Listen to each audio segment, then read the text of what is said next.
বেশ কয়েকদিন আগে সৌদি আরবে 20 জনের কল্লা নিয়ে নেয় সেখানকার গভর্নমেন্ট। কেন জানো? তারা সেখানে কি করতে জানো?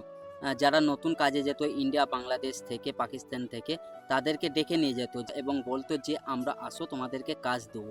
এবং নিয়ে যেয়ে তারাকে একটা ঘরে বন্ধ করে দিত এবং মারধর করতো। তারপর তাদের বাড়িতে ফোন করে এমনটা বলতো যে 10-20 লাখ টাকা দাও, তবেই তোমাদের ছেলেকে ছাড়বো। এমনটা করতে করতে একটা ছেলে পুরো প্রাণ চলে যায় এবং সেখানকার সৌদি আরবের গভর্নমেন্ট যারা আছে তাদের খবরটা পেয়ে যায় এবং সাথে সাথেই সেই 20 জনাকে ধরে নেয় সেখানকার গভর্নমেন্ট এবং সাথে সাথে একটা কথাই বলে সেখানকার গভর্নমেন্ট সার কালাম, মানে কল্লা নিয়ে নাও। আর এই 20 জনকে এমনভাবে কল্লা কেটে দেয়, আমাদের কুরবানির সময় যেরকম গরু কাটে সেইভাবে কেটে দেয়, সাথে সাথে কোনো কথা হয় না।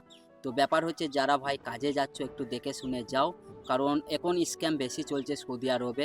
তাই যে যেই দেশ থেকেই যাচ্ছ ভালো করে জেনে শুনে যেও। এবং যেই 20 জনা কল্লা নিয়ে নিয়েছে সৌদি আরবের গভর্নমেন্ট, একদম ঠিক করেছে কি নয় সেটা কমেন্ট বক্সে কমেন্ট করে জানাবে। অবশ্যই আমার দিক থেকে তো ভাই একদম ঠিক করেছে।